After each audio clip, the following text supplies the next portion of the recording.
Hi, my name is Audrey McKinnon. I'm 38 years old, and just 2 years ago, I was diagnosed with ADHD.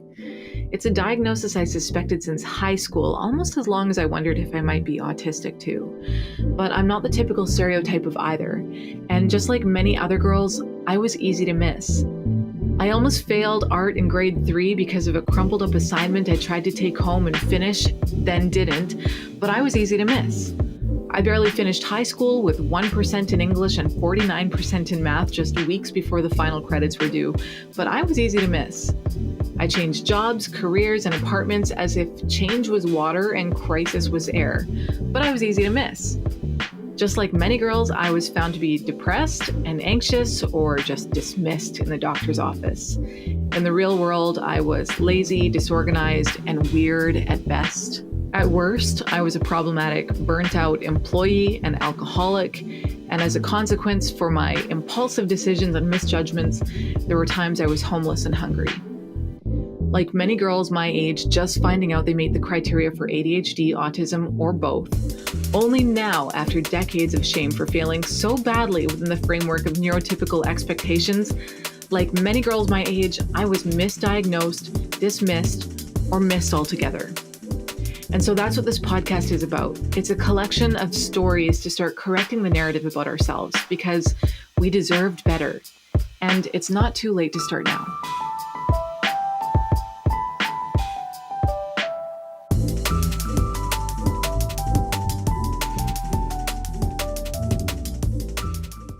Joanna is 48 years old and recently diagnosed with ADHD, and that has completely had a massive shift in the next chapter of her life. And she joins me now. So thank you so much for joining me, Joanna. You're welcome. It's a pleasure to be here, Audrey. Yeah, likewise. I'm really excited to talk to you because I'm 38, you're 48. And so like a lot of my experience of ADHD when I was younger is like kind of centered around a specific time period, an era of what the world's understanding of ADHD was like. And you've got an extra 10 years of perspective than I do. So I actually want to start there. What was your perspective and understanding of ADHD when you were growing up and you were, I mean, the world kind of had this different concept around it. It really did. The world had a very different concept about it. So first and foremost, I grew up in the 80s. I'm a baby from the 70s. I grew up in the 80s, and it was really rare to see somebody diagnosed with ADHD. Like it was really like you didn't see it very often. And so if you didn't see it very often, chances were most kids didn't actually know anyone who was ADHD. My cousin was diagnosed when he was very small with ADHD. And so the majority of my understanding about ADHD came from interacting with my younger cousin, and he was 8 years younger than me. So there's a pretty significant age difference. And you know, like we weren't in each other's pockets. We lived here in Prince George, and my aunt and uncle lived on Vancouver Island. So we saw him not all the time, but we did, you know, every summer. So what I saw was sort of the summer advancements of his disorder. And it was really like, it was a boy's disease or disorder. When I was a kid, girls did not get diagnosed with ADHD. And there was the two separate disorders. There was ADHD and ADD.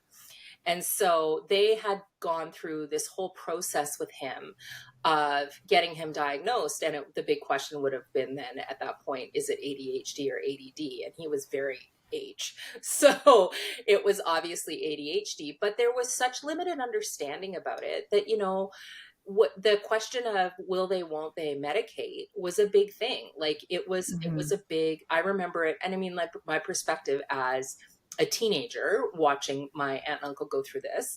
So, you know, teenage emotions maybe are involved in that, but I think they really struggled with the decision to medicate, and it took a long time for them to get to that point. They tried like everything else before they resorted to medicating him. And then having him on medication was life-changing, but he also, like, a lot of the stuff that I learned to watch for with ADHD in my son, um, was stuff that I learned from interacting with my cousin, like Mm-hmm. the appetite suppression and the skinniest boy in the universe who doesn't want to eat and has no appetite, and forcing him to eat and that kind of thing it was difficult. And I know my aunt and uncle struggled because my cousin was really fussy eater on top of it. And the idea of what is ADHD, because our understanding was basically it was a disorder where you didn't really understand consequence. And that was the Mm-hmm. big part of it. Like the big piece of that was like, well, he really doesn't understand consequence, so he has some impulsivity issues.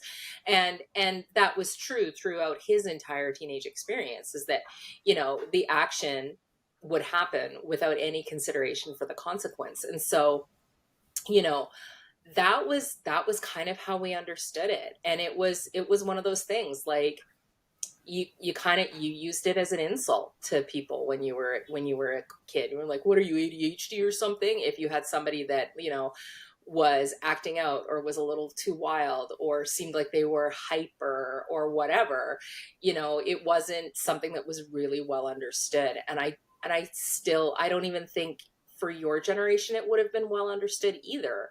No. um, and I think that it's cool what's happening now, because we're seeing a lot more people being diagnosed. We're seeing a lot more people coming to terms with what's been, quote unquote, wrong with them forever. Um, but it's so different than what I'd expected. If I could go back to my 12-year-old self and be like, hey, guess what? Your cousin who makes you crazy because he's ADHD, you are too. Like that. I don't know if I would accept that if somebody said that to me Yeah. then, like, oh yeah, no, this is the thing, like, you are too. I would have been like, the hell I am. I would have, like, I don't think so.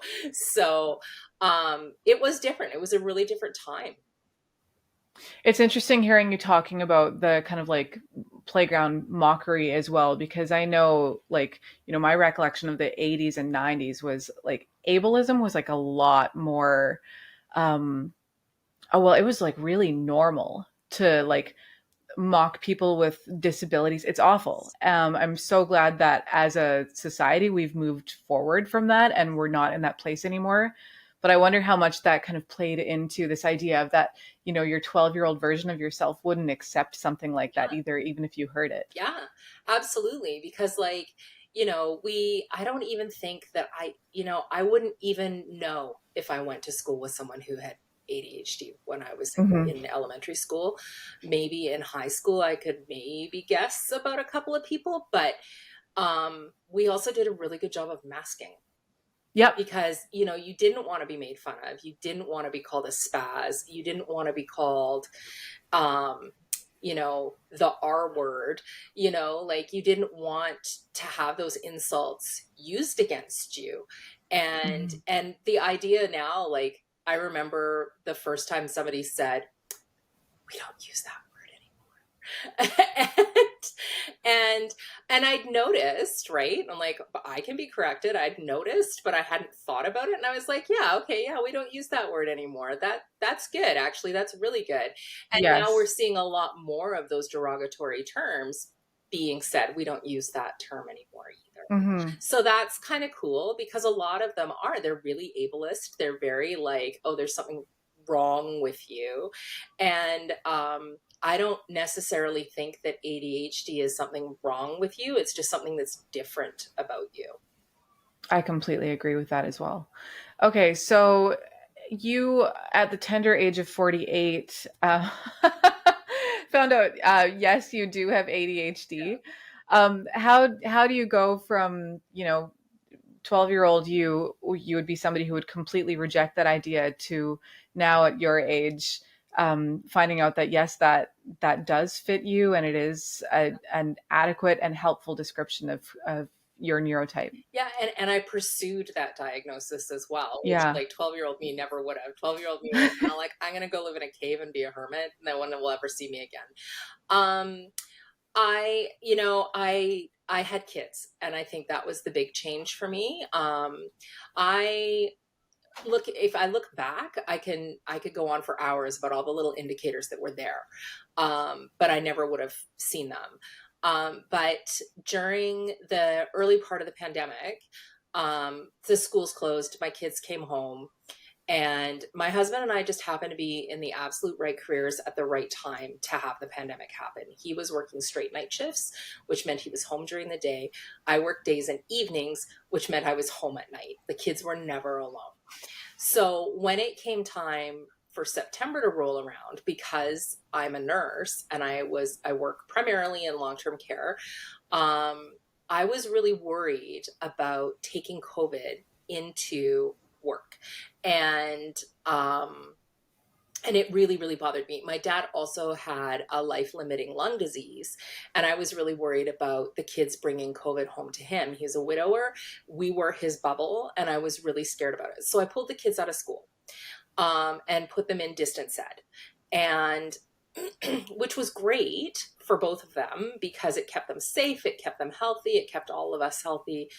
But what we noticed, and my husband noticed it first because him being on nights, he would come home and he would do schoolwork with my son during the day, was that my son had the attention span of a tuna fish. Like, you could get him to do 5 minutes and sit still for 5 minutes, and then all of a sudden he'd be like, I need to go to the bathroom, and he'd run off to the bathroom. He'd come back, he'd do 5 minutes of work, he'd be like, I need to go to the bathroom, he'd run off to the bathroom. And it was like all day long. And so every once in a while when I was home and I was trying to like direct him through his schoolwork, I was like, what is wrong with you? Like, what do we need to take you to the doctor to see what's going on with your bladder? And then I followed him to the bathroom one day and it was like 2 drops of pee that came out every time. I'm like, okay, this isn't a bladder issue. This isn't a urinary issue. This is something else. And like, I started to notice, like, he couldn't sit still for a half-hour TV show. He couldn't sit still and my dad had been a special education teacher. And I sort of floated the idea to my dad. I was like, do you think maybe this is what's going on? And my dad, who is very anti-label, was like, there's nothing wrong with your kids. And I was like, I'm going to talk to the doctor. So I called the doctor and I got like, it was during the pandemic. So you got the phone call and I was talking to the doctor and I said, here's my concern. I don't know if I can put this kid back in a regular classroom because he's so disruptive just to his own learning that I can't imagine what it would be like in a class of 22 to 26 other kids. Like, he would drive the teacher up the wall. And so we went through all the diagnostic stuff for my son and he was diagnosed. And I was like, okay, I feel like I've gotten somewhere. And then my daughter, who is 6.5 years older than him, said, I have a hard time focusing on things. And I was like, lots of people have a hard time focusing on things. And she was like, and I sometimes, am distracted and I sometimes can't watch an entire TV show and I sometimes do this. And she's like, but I find I hyperfixate on things to the detriment of everything else around me. And I was like, well, I'm doing some learning, maybe.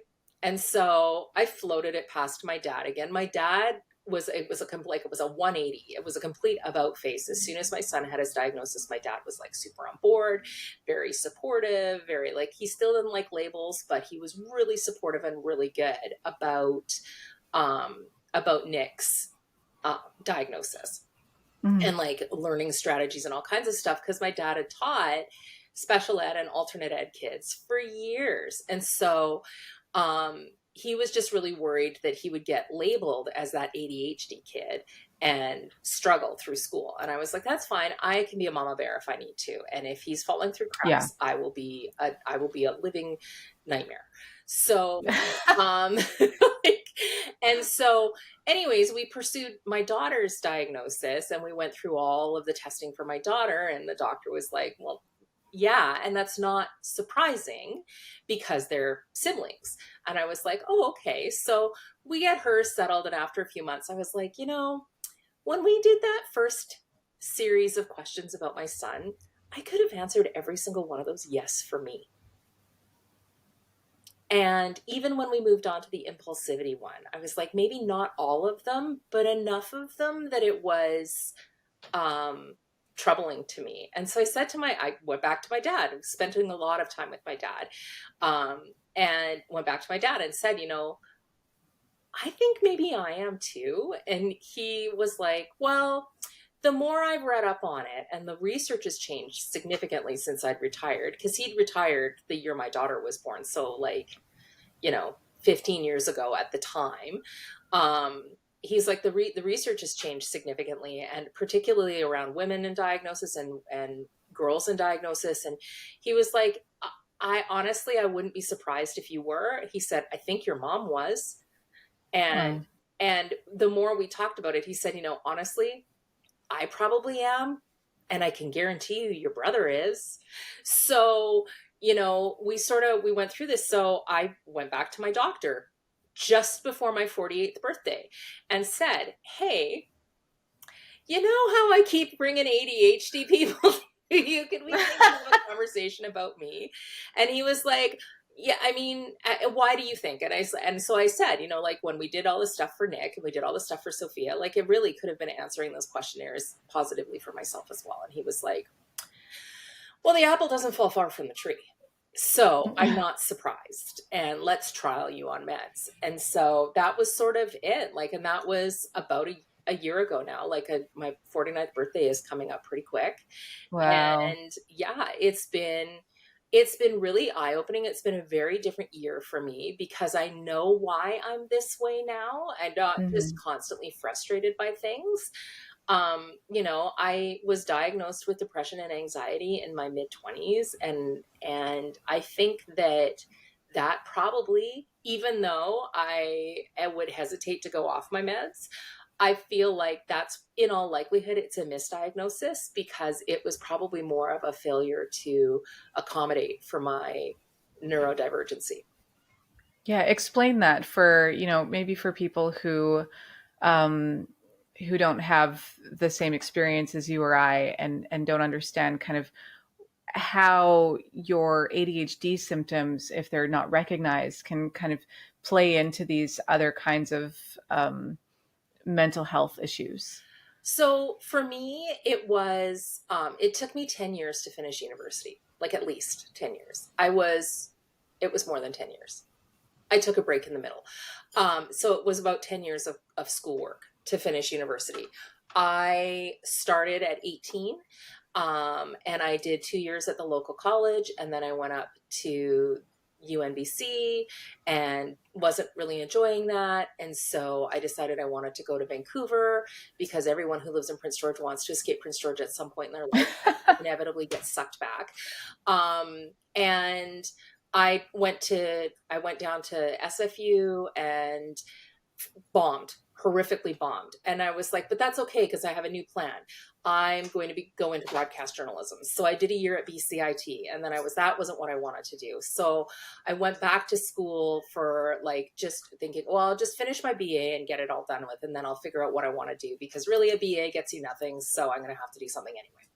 So I went back to school and I went to Douglas College, and I fell in love with marketing and advertising. So I applied to go to a marketing and advertising program in Ontario, but then I chickened out because I didn't want to go. And I didn't want to be that far away from home. Yeah. And then I decided, well, I'll just finish my Bachelor of Arts. Again, I was like, I'll just finish my Bachelor of Arts and just forget about these things that I'm falling in love with. And then I fell in love with something else. And then I felt like, and it was just an ongoing, just constant, like my new hyperfixation. Oh, I went to SFU. My new hyperfixation was political science. Oh, I did broadcast journalism. That was my hyperfixation for a year. Oh, now marketing and advertising is my hyperfixation. Now this is like, and it makes you feel like a failure. Mm-hmm. You feel like you failed because you haven't completed anything. So I finally got to this point where, I was out of money. I was drowning in student debt. I was still in the Lower Mainland, but I was progressively getting further and further out in the valley until I was living in Chilliwack. And I was like, listen, if I have to live somewhere that smells like rotting Brussels sprouts half the year, I may as well just be somewhere that smells like pulp mill, and I should just go home. And I said to my parents, and I was like 27 years old, and I said to my parents, can I come home? and finish my degree and live with you guys and finish my degree. I have 2 years. And my mom and dad were incredibly gracious and said, absolutely, come home. So I came home and I re-enrolled at UMBC, and I was absolutely driven. I was going to finish my degree. I was going to finish my degree. Then I was going to figure out whether I wanted to do a master's or something else or whatever. And I was going to, and so I was absolutely driven. Between my 3rd and 4th year, so I'd been home for a year. My mom broke her leg. She missed a single stair going down to the bathroom and drove her tibia and fibula, so the 2 bones in your shin, down through her heel, and had to have a surgical repair. It was horrible. It was an awful injury. And her wound, because she was an RN and the hospital was over capacity, they were like, okay, do you feel comfortable? Like, you're very stable. Clinically, you're stable. You don't really need to stay here anymore. We have your pain managed. Would you feel comfortable teaching your family how to do your dressing changes, or do you want home care to be set up? And mom was like, just discharge me. I'll get my family to do my dressing changes. So my dad was doing her dressing changes on this wound. And then one day he was out and my mom was like, I would like you to do it so dad gets a day off. And I'm like, okay, sure, whatever. And I opened it up and it was infected and it was gross and it was horrible. And I was like, oh my God, this is the best thing that's ever happened to me. And immediately pivoted. With a year left in my degree, it was like, I think I want to become a nurse. I think that's what I want to do. But I knew that I did not have upgrading and another 4 years of university in me. There was no way it was going to happen. So I found a type of nursing that you could do that was a 1-year program. It's now a 2-year program, but I applied to the licensed practical nurse program. And my mom was like, what are you doing? Like, you're almost done your degree. I'm like, yeah, I'm going to finish my degree and then I'm going to do this. And yeah, I did. I finished my degree. I have every prerequisite that I possibly could need to do a Bachelor of Education or a master's. And I pivoted. At convocation, I got my acceptance letter to the practical nursing program and went into the practical nursing program. So how does that long-winded story come back to mental health? I felt like such a failure. Even in that moment, graduating with super high marks, like I had a really high GPA, graduated, did great, could have gotten into without a whistle, gotten into anything I wanted to turn around and go take a 1-year nursing program because I'd never wanted to be a nurse. I swore I didn't want to be a nurse. I didn't take the courses to become a nurse on purpose in high school so no one could drive me into nursing. What an enormous failure did I feel like not preparing myself in high school to do the RN that I could have done in 2 years if I'd done it straight out of high school. Going through, doing 10 years of university, 2 years of working full-time in the middle of all of that to take a break from being at school, changing my major a million times, and then coming out of it and doing a 1-year program to become a practical nurse. I felt like an enormous failure. I felt like all of this money that I've spent getting this degree is absolutely wasted. It's not. I know it's not. I know I've used the stuff that I took my degree in so much in my career, in my volunteer life, in my personal life. Like, I've used everything. But what a failure did I feel like to think I have this BA and it counts for nothing, because when I go to work, nobody cares that I have a BA. Mm-hmm. They care if I'm a nurse and they care if I'm a good nurse. Nobody cares that I did this thing and I set this goal and I did it. So it has always affected me, these things. And having that diagnosis was really kind of life-changing because it allowed me to grieve those losses, the loss of the perfect post-secondary experience, the loss of the perfect high school experience, the loss of, doing what I should have right out of the gate, or was it what I should have, or am I intended to be a generalist? Maybe neurodivergent people aren't intended to be generalists. Maybe we're intended to be specialists. And that's why we hyperfixate on things.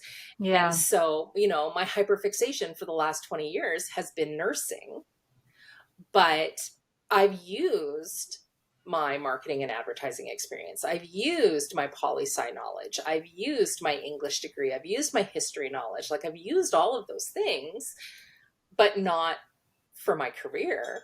If I'd been able to use it for Mm-hmm. my career, I'd probably make a lot more money. And so I think also meshing my expectations of life with what society's expectations of who I should be, that also has contributed to some lousy mental health in the past. Yeah. And You can definitely see that. And I relate also to what you're saying about, since getting the diagnosis, being able to kind of reframe those experiences. Because my story is also like ping pong ball, every direction, and like really interested in so many different things at different times. And there can be, yeah, shame around, getting really excited about something, but why aren't I just doing that forever? Why are there so many different strands to my life? yeah, And I think, like, personally, since getting a diagnosis myself as well, that I've been able to kind of recontextualize that and try to think about my future as well as, like, I don't need to just be interested in one thing. It's cool that I've got all of this experience and all of this information and all of these different hyperfixations, and that I can use those in lots of different ways. And I can continue to bounce around if I want to, because that's who I am. yeah. And I'm at peace with that now. Whereas before I felt kind of like I like you were saying, like a failure. Is that similar to your Yeah, yeah, experience? absolutely. Like I collect hobbies, Yeah. right? And that's very like anybody you talk to that's ADHD, they'll say that they do as well. I collect hobbies. So I have a space in my basement that is craft supplies, and it's for like everything. There's acrylics, there's watercolors, there's knitting, there's sewing, there's clothing patterns, there's quilting, there's, like perler beads, there's wire stuff, there's regular beading, like there's everything, any craft you would ever want to try, I probably have in my basement Yeah. because I collect hobbies. And I'll Hmm. hyperfixate, and sometimes I'll hyperfixate for a week, and sometimes I'll hyperfixate for a year. It just, Yeah. and I've learned that I'm not going to beat myself up about that anymore. I'm like, it used to be this like big piece of shame that I'd be like, oh, my craft room, it's so embarrassing because like how much money have I spent? But I've picked up a new skill. And I think that's something that a lot of ADHD people do. We pick up skills and we pick up things really quickly and easily. And so I might not be the best person in the universe to make you a wreath for Christmas, but if you desperately needed a wreath, guess what? I have everything I need to make you a wreath in my basement. Um, and I might not be the best person to ask to do lino printing, but I can get you started. And I can get you started on a whole kinds of things because I love the idea of creation. And I think that's an ADHD thing. The beauty of creating something out of nothing, I think really tickles like a spot in the back of your brain when you're ADHD, because I think because we're so accustomed to failure, or at least because I'm so accustomed to failure, that if I can create something that's really kind of cool, I don't feel that failure as keenly. And so it's been funny because I haven't collected very many hobbies since I've been diagnosed. And it used to be like every 2 months I'd pick up something new. My new hobby is learning how to live as a woman with ADHD who's not medicated, because I haven't been able to be medicated yet. I tried going on meds right after my diagnosis and it did not work well for my health. There was a lot of other stuff going on, and the meds contributed to really, really bad high blood pressure. And so I have to get all of that under control. Sort of my September goal, my autumn goal this year is to get everything else that was preventing me from being on meds sorted so that I can try going on meds again. Yeah. Awesome. And I think that's also important to talk about too, is, um, well, important to acknowledge, I guess. Medication for ADHD is very helpful for a lot of people. And then the other part of that is, because some people are like, well, you get diagnosed and the medication, and that must mean problem solved then, right? But I think it's really important to talk about just how much it's impacted you even without the medication, that diagnosis has given you this whole other outlook. And I sometimes feel like that's the even more important piece of Yeah. this, is just understanding yourself better through your diagnosis and realizing that there is community in this, and there are, and it's not that there's something wrong with you. Yeah. Um, And that's yeah. exactly it. Like if we want to get super technical, I guess my brain chemistry is different. I Mm, don't think it's wrong. I don't think that there's a way to change my brain chemistry. I think that, and I think that this is what I've had to accept this year without being able to be on meds, because I really did have that. Okay, this is great. I'm going to go on meds. I'm going to be the best Joanna there is, and it's going to be awesome. And I'm going to be able to set goals and attack them and get things done. And my house will be clean. And I will suddenly magically enjoy folding laundry, and life will be good. I had this feeling that just life would be perfect once I got on medication. And that hasn't been the case. What happened was I felt amazing for a couple of days, and then my blood pressure went through the roof. And I was like, okay, right. I need to come off this med or I'm going to have a heart attack and die. Mm, And so as a result, um, it became is there actually something wrong with me quest? And I don't think that there is. And I would like to try meds again, because there are areas where I think that meds will help me be more successful in some things. But 48 years without them, and I still am coping okay. mm-hmm. I'd like to be the better version of me. I'd like to be the super Joanna. But if I can't, then how do I change my mindset to allow me, as somebody who is neurodiverse, to be successful in a world and in a society that is geared strictly to neurotypicals? And Yes. and I think meds help that. Meds help us be more neurotypical, so that we can be more successful. But what can I do as somebody who's not medicated so that I can be successful as a neurodiverse person in that world?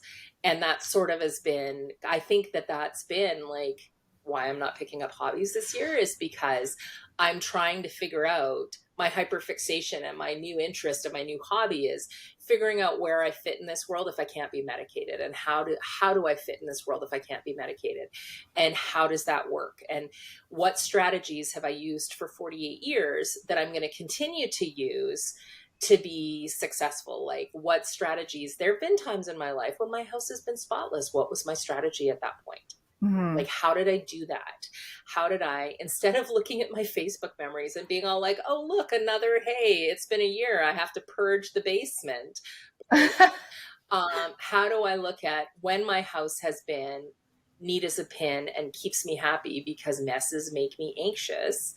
Mm, How do I do that and not be medicated? Like, how do I bring myself to the place of functioning like I might be medicated without being medicated?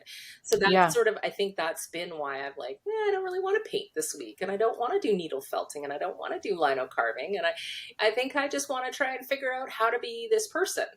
Yeah. Yep. How to change the shape of the box you're trying to fit into and Yeah. make your world a little bit Yeah. How to make my world fit easier. me, Yeah. so that I'm successful. And a lot of that, it's funny because I think that neurodiverse people attract neurodiverse people. Yeah. Because when I said, hey, I've got this diagnosis, all of a sudden, out of the floorboards came a whole bunch of other people that were like, yeah, I wasn't really telling anybody, but I also was diagnosed with that this year, or I was diagnosed 2 years ago, or I've been on meds for 6 months, or any of those types of things. And it was just kind of funny because it was like, oh, I'm super not alone. Like, pretty Yeah. much like we've the weirdos have attracted each other, right? I think that that's really cool, because that's how you get those arts communities, right? And you get Yeah. um those communities of people that are like on the same wavelength about stuff, is because we're all a little goofy, Hmm. and the goofy turns out to be, oh, you're neurodiverse. Of course we get along, because our brains work the same way, like people that are really neurotypical, they kind of they kind of weird me out. Like now that I see the difference, I'm like, Yeah, I don't have a lot of friends who are neurotypical. me neither. And I just don't. And I feel like maybe that means that there's a whole lot more of us out there than we even realize. Yeah. Or maybe it's that it's not shameful to talk about this anymore. And people are starting to figure out why they don't fit in, why they're that round peg trying to fit in the square hole. Um, and I think that it's cool, but it's also really like eye-opening because I'm like, you're so normal. It's really weird. Like, it's really weird. My dad once said to my brother and I think the reason that you guys think you're so weird is because you're completely normal. You're having completely normal life experience and you're completely normal. And I don't think we are. Like, I don't think, but that was years and years ago before any of this happened with my kids and all that, right? Dad and my mom were both like, you guys are so normal, it's not even funny. But I think that from the lens of like, they probably were ADHD too, Absolutely. we look Yeah. really normal because we're looking at each other, right? And I think like when I look at people that are neurotypical, I'm like, it's kind of weird, man. Like, you like getting up Yeah. in the morning? Well, I mean, normal and weird are inherently comparison words, right? Yeah. So And if you're surrounded by people who are like you, that becomes normal. And if exactly. somebody, is different than you, that is weird in comparison to Yeah. your normal. So it's all about perspective, really. It is. And that's exactly it. It's all about the perspective of it. So if I'm surrounded by, if it's me and the weirdos in weirdo land and we're looking out at the normal world, they're the weirdos. Like, we're not weird. Yeah. We're all the same. It's those people that are really strange. And the people that like know what they want to be when they grow up, when they're 14, and then they go to university for that, or they go into trade school for that, or they go do whatever it is that they need to do to become that. And that's what they do. And that's what they do for their entire life. And they're happy doing it. And that's really weird, actually. Like, that's really strange. Like, Yeah. that people that daydream are not considered the normal people, but our world is so enriched by art and daydreaming is just art. It's just art that's happening in your brain, and you think about the importance of the arts, and really, like, the vast majority of artists are neurodivergent, and more now are talking about that. So you don't have to just wonder if they're neurodivergent. You're getting like modern artists that are like, oh yeah, I've got a touch of the tism, or like, they admit that they're ADHD and they have no problem talking about it. And I think that that's really beautiful and enriching, because when you think about, we go back to like caveman, and I mean, caveman isn't really a thing, but go back to the caveman times, and you had people that were up during the day doing up during the day stuff, and the people that were up during the night doing up during the night stuff, like keeping watch over the settlement or whatever. That's two different people, and you can't tell me that those genetic changes didn't travel down through lines and lines and generations, and that, saying neurotypical, I think, is a misnomer, because I think that it's really just two different types of people, or maybe it's more than two, maybe it's 10 different types of people, right? But Yeah. I think that humanity is specialized, and my specialty is being the flaky one, and being able to see different things than somebody who is neurotypical. But I don't think that there is such a thing as neurotypical versus neurodiverse. I think it's just different people. These are the labels we're working with right now, and these are the diagnostic tools we're working with right now.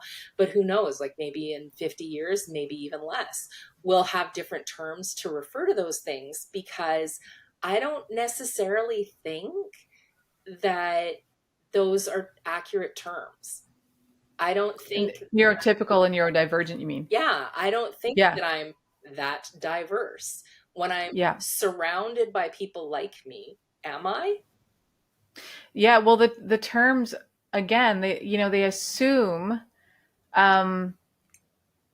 they assume a standard that is normal. And I think that's really based on where our society is at, and the kind of structures we've built, the school system, Yeah. the way our work tends to work, like all of these different societal structures and even some social structures. I think that when we say neurotypical, that assumes that um, that's just fitting into the structures that we have, and the Yes. neurodivergent is just what's not fitting into that structure. Yeah. But I think I agree with you as well that it's really an unfair framing, Yeah.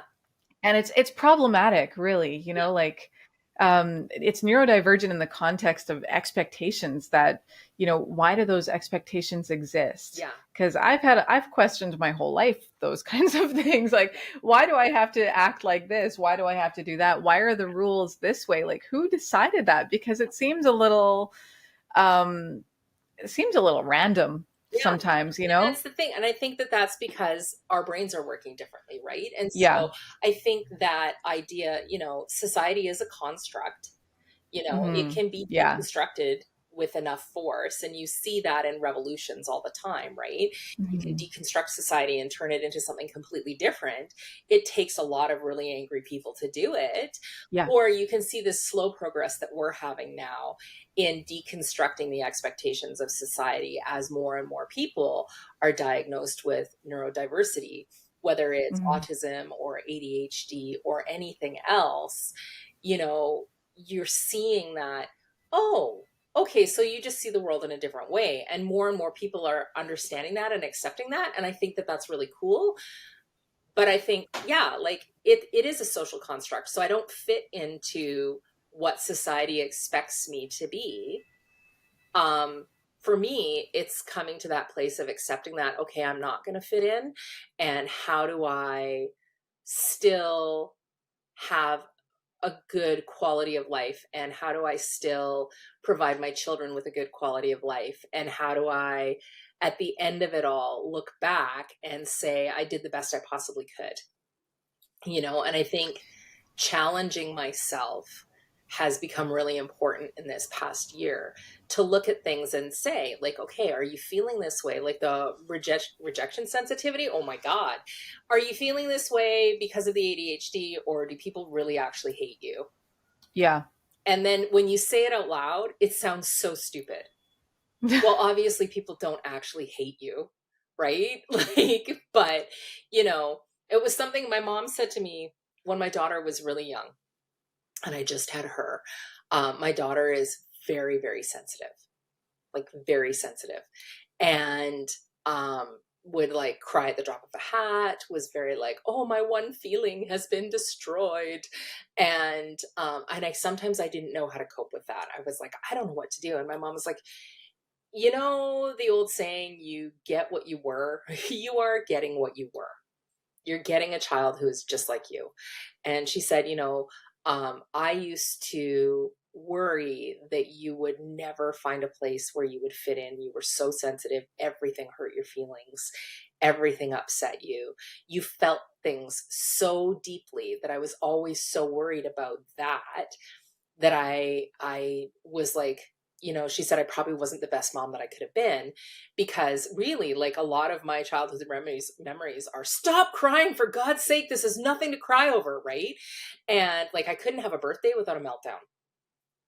Like, I still don't enjoy birthdays much. And as a mom, I hate birthday parties because I anticipate a meltdown, because I never had a birthday party as a kid that I didn't have a meltdown. It was just, Hmm. oh, my birthday party, it's going to be a great day. It's going to be so great. It was worked up in my mind to be this incredible thing. And then it was a huge letdown, and I would have a meltdown. It was a huge letdown because somebody didn't come, or it was a huge letdown because I didn't get a present I wanted, or it was a huge meltdown because the sun was at the wrong spot in the sky. Like, it didn't matter what it was. I had these horrible things. And so my mom was like, you were just this kid that just felt so much. And I was so worried about you. And then I had this daughter that just felt so much. And the perspective that I've gained from both of us having this diagnosis, to know that's part of that rejection sensitivity. You want everything to be perfect because that's how you can cope with the world. And when it's not perfect, you lose your mind. And you Mhm. want your relationships to be perfect because that's how you can cope with the world. So God forbid the other person in the relationship ever have a bad day and say something that is not the most kind thing in the universe, because Yeah. now I feel like you hate me. Mhm. And so stepping back and being all like, okay, is it RSD, or is it me just thinking, like, do people actually hate you? No, people don't Yeah. actually hate you. And I use that with the kids too. Is it that, or do people actually hate you? Well, no, Yeah. people don't actually hate me. And then there's sometimes when it's so big and it's so painful that, yeah, maybe people do actually hate me. And then we talk through it, right? Yeah. But but it's been it's been a lot of work. This last year has been a lot of work. And there's been a lot of other stuff going on with our family that has Yeah. made that work even harder. But it's been a lot of work this year. I finally feel I'm on the same page with the kids, which is great. So That's my awesome. diagnosis has made me a better parent, I think. Amazing. Which I'm hoping means that they'll be like the best parents in the universe if they choose to have children, because maybe they'll learn something from my failings. One of the things I love about your story that I want to also hear about before you go is I love that, a lot of your story is you in school and your like re-education. And when we chatted before this interview, you told me that now that you have this diagnosis, things have been shifting in your life. And are you going back to school? I am. Yeah. I'm hoping to. The goal is yes. So I have been a nurse for almost 20 years. Yeah. I like I said, it took me a really long time to get through school. So I finished nursing school right after my 30th birthday. Um, and um, and my goal at that point, my mom was an RN and had always worked critical care areas and had not worked with very many LPNs. And so I sort of would talk to my mom and I was like, look, if I really love this, if I hate it, I have December, I can quit. I can start my master's in January. I can start an education degree in the fall. It's not a big deal. But if I love it, it's a 1-year program. And then if I really love it when I'm working, I'll go back and I'll become an RN. Hmm. So that was always the plan. And then I was like, okay, so when my daughter is in elementary school, when she's not in kindergarten, when she's in grade 1, I will go back to school. Well, I got pregnant with my son. And Right. I was like, okay, so I'm not going back to school. So then I was like, okay, so when my son hits grade 1, I'll go back to school. And then there was it was called a global pandemic that happened. And so there was no going back to school. And then, healthcare has gotten hard. Yeah. Really hard to be a nurse. They say the statistics are now that the average new grad nurse lasts about 3 years before they Wow. educate and find a different career path. And it's like 70% that only last about 3 years. Or like, yeah, it's only about 30% that stay in the career after about 3 years. So I feel like I've made it almost 20 years, which is pretty amazing.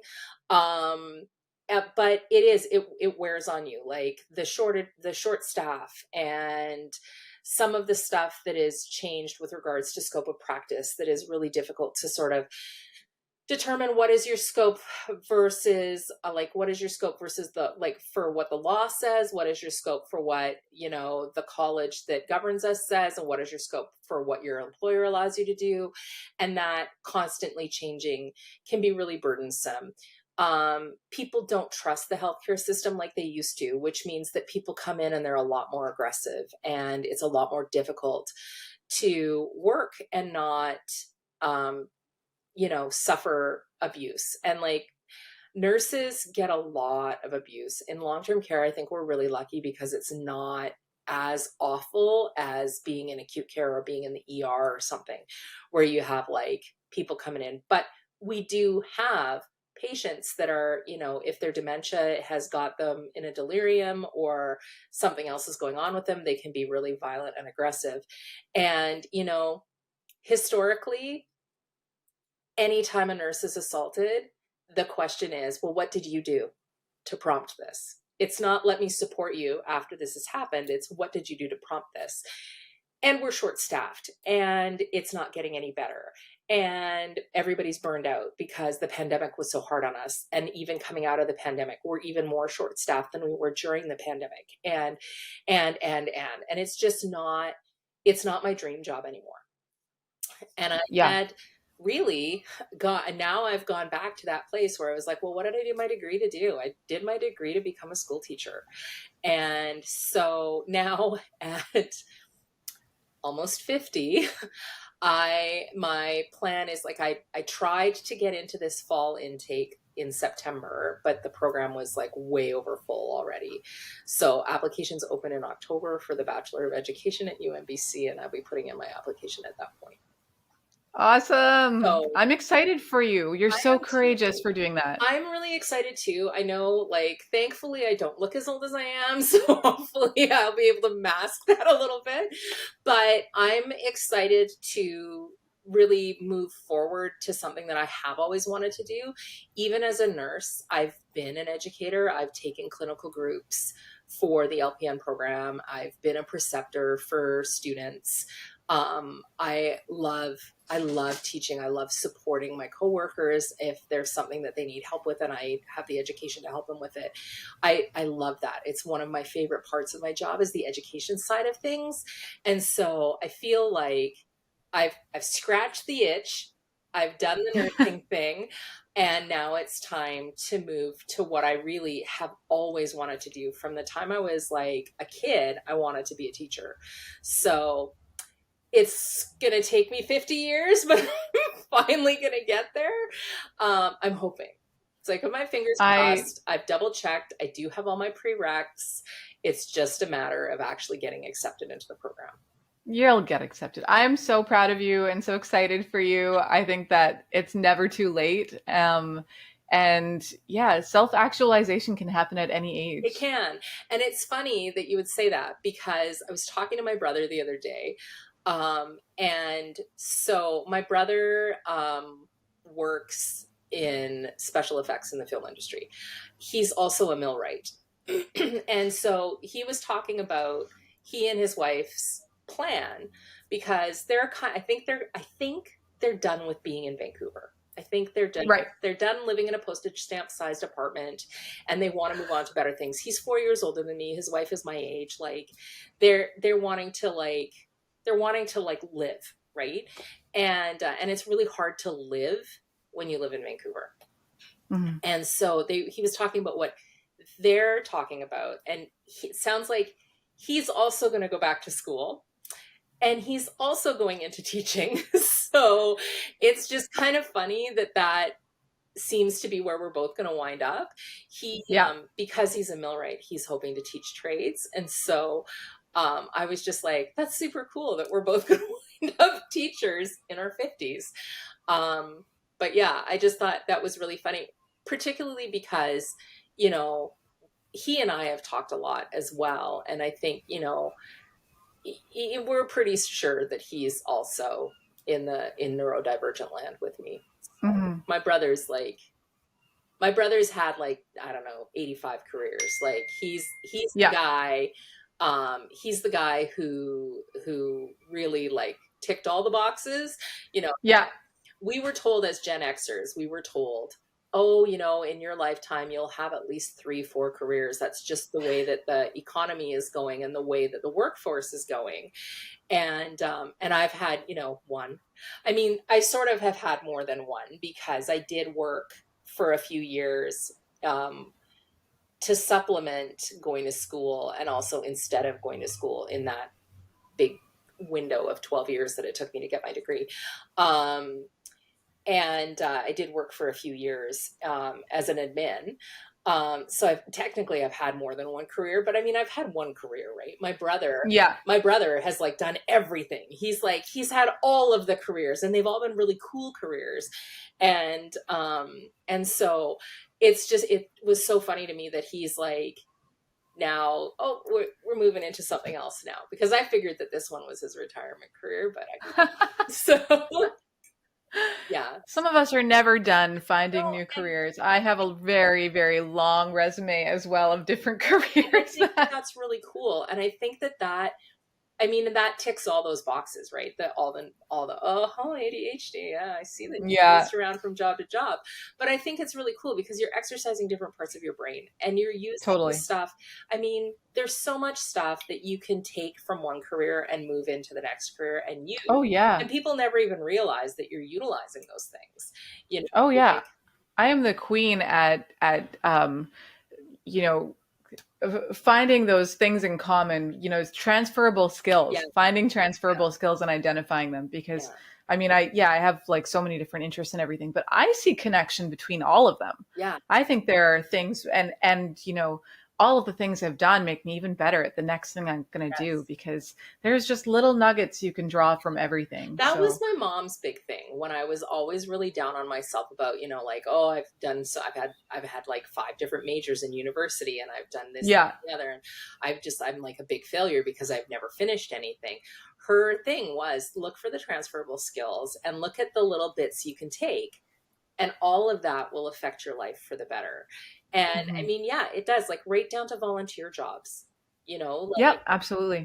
volunteer stuff within the community, and you can use those things that you've learned going to school or in a different job. You can bring those transferable skills into those volunteer opportunities as well. And those are places, I mean, that's another soapbox. That's probably a whole different podcast, but being able to volunteer and being able to contribute something really, really valuable when it's somewhere that doesn't can't pay you because it's a charity or it's a volunteer Mhm. organization or it's a nonprofit or whatever. um, those things they're really valuable, and they huge things that contribute to our community and our society. And so having that and being able to throw that on, be like, oh well, I am a jack of all trades and a master of none, but in a lot of ways, that's actually a really good thing. Yeah, absolutely. Yeah. Um, let's, I want to let you leave it on one thing, and that would be if there was one thing you wanted people to take away from you from this conversation, what would it be? Um, I think that it's really important to work with what you've got, and that it doesn't matter how old you are, that change can happen. You yourself are the arbiter of that change. So if there's change that needs to happen, you get to make it happen. You don't have to just sit back and take what the world has given you and suffer with it. Because I think for a lot of people, they see these types of diagnoses as like a, a disability. And I don't think it is. And I think that you need to reframe things so that you can see the benefits of what's going on in your world. And and that helps you reframing how you see your diagnosis will help you reframe how you function in the world. And I think that makes life better and will make you happier. I love it. I'm really excited to, I hope that I get to find out how things go for you. And I wish you the best of luck in Thank you. school and in your, this whole brand new chapter after finding this out about yourself. So thank you so much for joining me today. Well, thanks for inviting me. It was awesome.